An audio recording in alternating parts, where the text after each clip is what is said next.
Welcome to our first in a continual series of videos regarding pulp magazine history and our auction previews. We hope to inform and entertain those who are interested in pulp magazines and the joy of collecting them. Hi, my name is John Gunnison, and I've been researching, selling, and collecting pulp magazines for 4 decades. Through my company Adventure House, I've published over 700 reprint publications and full-color books. For this initial episode, I thought it would be best to give an overview of exactly what pulp magazines are and their history.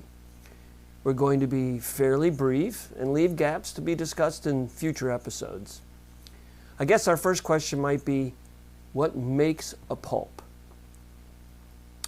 Well, most pulp scholars classify a pulp as roughly 7 and 10 in size, and around 128 pages, and printed on high bulk pulp paper. This cheap paper was perfect for printing black and white line drawings and all the text that made up a standard pulp. Photographs within a pulp were rare, but as they didn't reproduce well enough. The pulps, as the publishers and creators called them, was brought about because of the invention of the linotype machine, which made a chore of manually setting type a thing of the past. Pulp magazines normally had a slightly heavier weight paper for a cover, and normally this cover was cut to overhang the interior pages. Those pages were printed and collated into signatures or groups at a minimum of 4 pages, and normally around 16 pages, would then be folded, collated, and then stapled. Glue would be applied to the collated and stapled pages to create a cheap spine. The cover would then be applied to the pages, and a new pulp would roll off the line. The staple would keep the pages together, unlike future paperbacks where the lack of a staple would allow the pages to fall out after fairly heavy use. Let's travel back to 1888 when Frank Munsey changed his publication, The Golden Argosy, expanding the page count from 16 pages to 36 pages, but decreasing the size of the publication from 11 by 14 down to 7 by 10, increasing the price from a nickel to 10 cents. It wouldn't be until 1896 when the true pulp was born with 128 pages and sold for that same 1 thin dime. Although packed with reprints from various sources, it gave the readers a ton of action and adventure, and this was only the beginning. 19th century gave way to the 20th century, the number of publishers seeing the expansion of pulps as well as the expansion of the newsstands fueled ever more increasing titles. The newsstand was found on the street corners, inside shops, and even taking nearly a half a block of prime real estate in both major cities and small towns. With this boom came new distributors, publishing companies, and thousands of creators.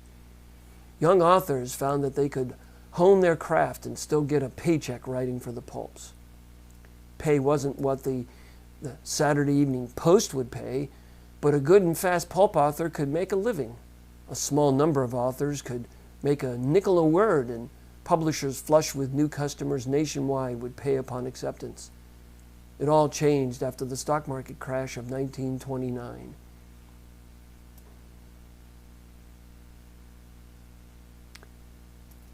As banks closed, businesses shuttered, and hundreds of thousands lost work, the magazine market took a big hit. Prior to 1930, the average price of a pulp magazine was 15 to 25 cents. Purse strings tightened, the pulps had to adapt or perish.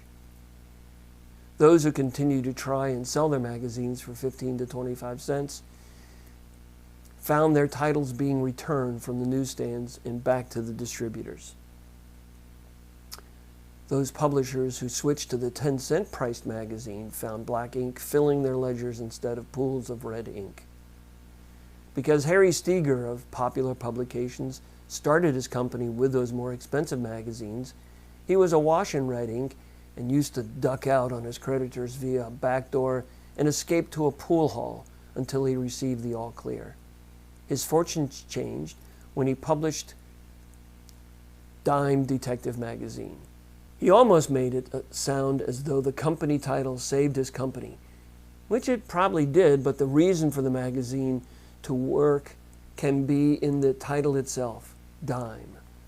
The magazine sold well, which increased their operating budgets, allowed him to afford better talent, well, and the rest is history.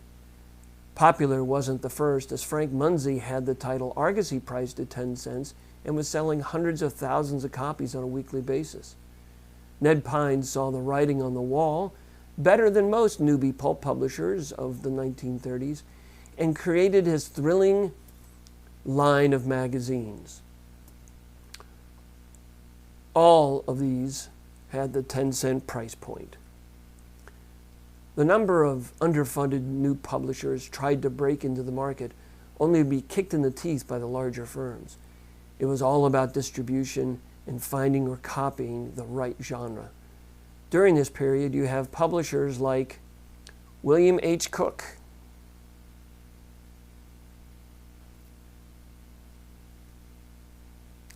Wow Publications,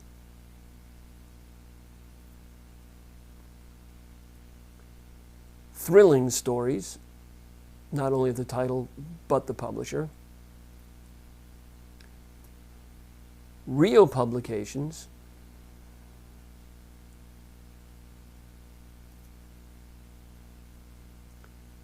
Raymer,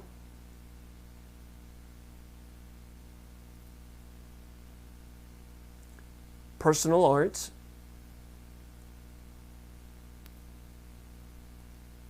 Nickel Publications, and the inventor of the gang-style pulp, J. Thomas Wood. Well, and more would try and fail within a very short period of time.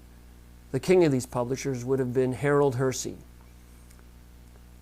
With Bernard McFadden's backing, Hersey published dozens of titles, most failing with only a handful of copies published.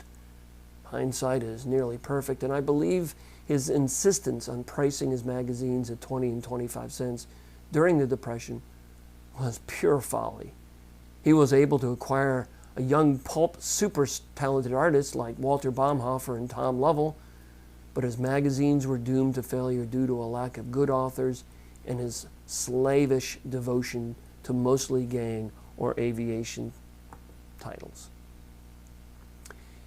As you might have surmised, it was the start of the Depression that was only the demarcation line between the early stages of pulp publishing and what most people would perceive the industry was all about.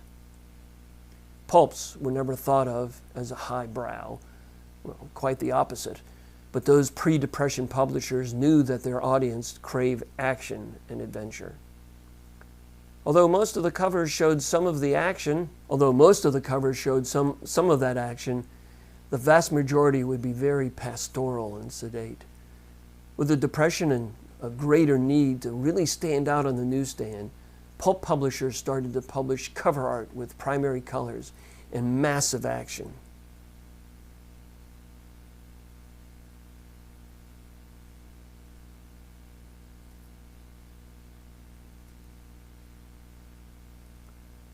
Artists would capture the scene either just prior to major action or just as it occurred.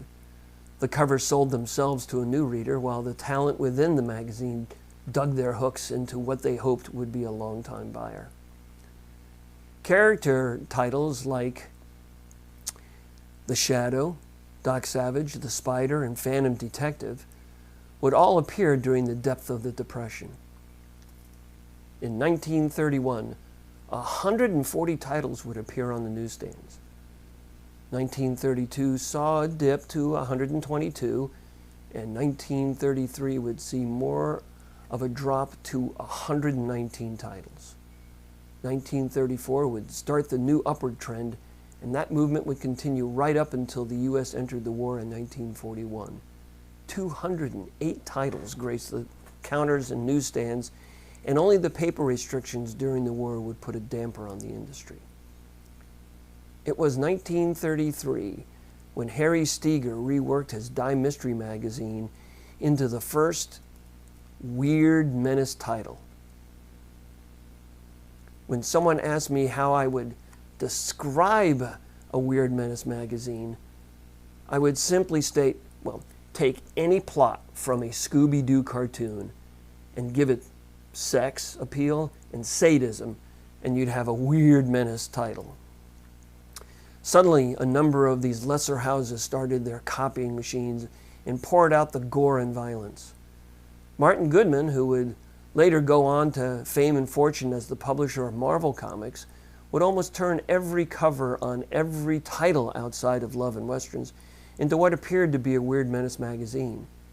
Any new publisher who wanted to compete had to follow in turn. The pulps had finally made the turn to the true purple prose. Pure total escapism was the norm, regardless of the pulp title. Some pulp publishing houses stayed above the fray, such as Street and Smith and Munsey, but they already had a huge audience where Popular's hero, the Spider, would mow down a room full of criminals.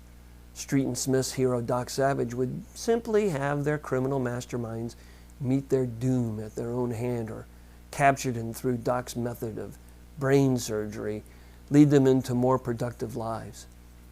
The number of pulp genres also increased with the expansion of titles, many titles.